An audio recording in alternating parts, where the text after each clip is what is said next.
दर्यापूर शहरातील प्रभाग क्रमांक 7 मधील प्रस्तावित रस्त्याच्या कामावरून राजकीय वातावरण चांगलेच तापले आहे। काही दिवसांपूर्वी काँग्रेसचे माजी शहराध्यक्ष यांनी शिवसेना शिंदे गटचे नेते सुधाकर पाटील भारसाकळे यांच्यावर टीका करत गरज नसताना या रस्त्यासाठी अनावश्यक निधी खर्च केला जात आहे असा आरोप केला होता। या आरोपांमुळे शहरात विविध स्तरांवर चर्चा रंगली होती। मात्र या वादाच्या पार्श्वभूमीवर प्रभाग क्रमांक 7 मधील अनेक नागरिकांनी वेगळीच भूमिका घेतली आहे। परिसरातील नागरिकांचे म्हणणे आहे की या भागातील रस्ता अनेक वर्षांपासून अत्यंत खराब अवस्थेत असून पावसाळ्यात चिखल, खड्डे आणि वाहतुकीच्या अडचणींमुळे नागरिकांना मोठा त्रास सहन करावा लागतो। विद्यार्थी, महिला, ज्येष्ठ नागरिक आणि वाहन चालक यांना रोजच गैरसोयीचा सामना करावा लागत असल्याने या रस्त्याचे काम तातडीने होणे आवश्यक असल्याची त्यांची ठाम मागणी आहे।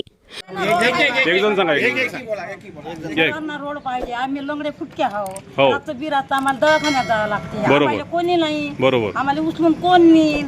मग आता हे लोक तुमच्या काळ्या टाकतील, आम्ही मराव का रोडनं कुठेही जावं लागते बाबा, आम्हाला भीक मागायला जावं लागते, कारण की आम्हाला कोणी नाही, हा साधा परत नाही सर। तुमचं म्हणणं हा रोड झाला पाहिजे, हा रोड झाला पाहिजे, बस माझी एवढी मागणी आहे। माहीत नाही तर सर्व जनताचीच आहे। बरोबर, काय म्हणाल तुम्ही, काय म्हणाल? माझ्यासारख्या सर्व येतात, माझं तेच म्हणणं आहे, आम्हाला रोड पाहिजे, रोड झाला पाहिजे, म्हणजे झाला पाहिजे, आमची इकडे नाली झाली पाहिजे। सर्वांचं तेच म्हणणं आहे का संबंधित रोड जे आहे झाला पाहिजे? ठीक आहे। नागरिकांच्या मते विकास कामांवर राजकारण करण्यापेक्षा परिसरातील मूलभूत सुविधांकडे लक्ष देणे अधिक गरजेचे आहे। प्रभागातील रस्त्याचे काम पूर्ण झाल्यास परिसराचा विकास होईल आणि नागरिकांना मोठा दिलासा मिळेल अशी भावना स्थानिकांनी व्यक्त केली। दरम्यान या विषयावर शिवसेना शिंदे गटचे नेते सुधाकर पाटील भारसाकळे आणि काँग्रेसचे माजी शहराध्यक्ष यांच्यात राजकीय मतभेद स्पष्टपणे समोर आले आहेत। मध्यंतरी जे आहे काँग्रेस पक्षाचे माजी शहराध्यक्ष यांनी तुमच्यावर घणघणीत टीका केलेली आहे। प्रभाग क्रमांक 7 मध्ये जे आहे रोडची अवस्था चांगली आहे, ते रोड बनवायचं काम नाही आहे, तुम्ही याच्यावर फालतू निधी टाकत आहे असा त्यांचा आरोप आहे। याच्यावर तुम्ही काय सांगाल? माझं म्हणणं त्यांना एकच आहे की जवळपास 6 महिने झाले नगर परिषदचे इलेक्शन होऊन आणि तेथे सर्व नगरसेवक, नगराध्यक्ष या गावासाठी प्रयत्न करत आहेत, विकास झाला पाहिजे, परंतु काही समाजकंटक आहेत की त्यांना ते पाळले जात नाही। आता हा रस्ता परवाला आम्ही भूमिपूजन केलं, 45 लाख रुपये याच्यावर मंजूर आहेत।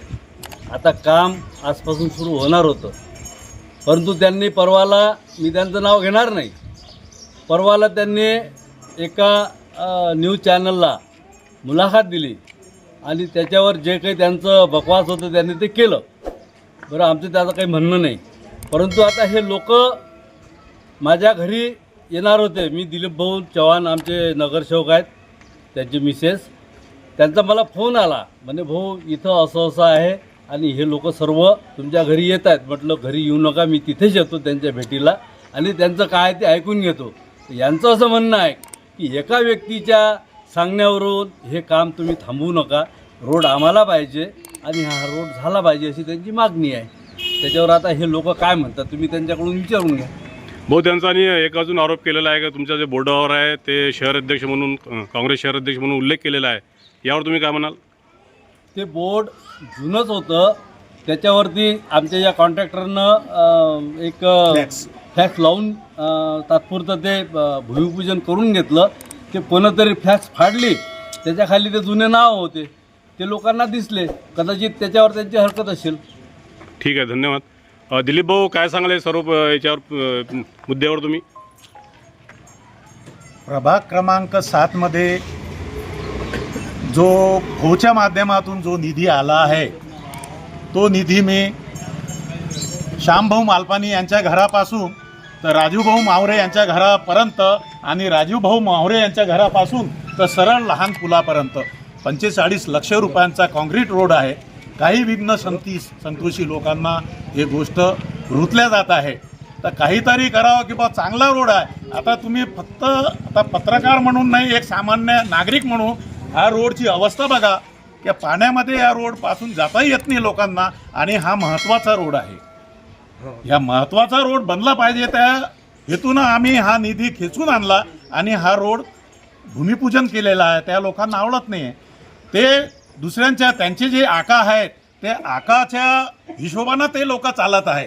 जर त्यांनी जर लोकांच्या जनहिताचं नुकसान केलं तर माझं त्यांना आव्हान आहे की त्यांनी मैदान त्यांनी निवडावं. ते राजकारणचं मैदान असो की कुस्तीचं मैदान असावं, मी तयार आहे त्यांना प्रत्युत्तर द्यायला. कारण की माझी मायबाप, माझे दैवत हे जनता जनार्दन आहे. यांच्या भरोशावर मी आजपर्यंत निवडून आलेलो आहे. इथे या प्रभागामध्ये या लोकांचे काम करण्यात मी कटिबद्ध राहील. हे मी आजच्या प्रसंगी भाऊच्या नेतृत्वात आता तुम्हाला मुलाखत. दोन्ही नेत्यांच्या भूमिकांमुळे शहरातील राजकीय वातावरण आणखी तापले असून नागरिक मात्र या वादाऐवजी प्रत्यक्ष विकास कामे पूर्ण होण्याची अपेक्षा व्यक्त करत आहेत.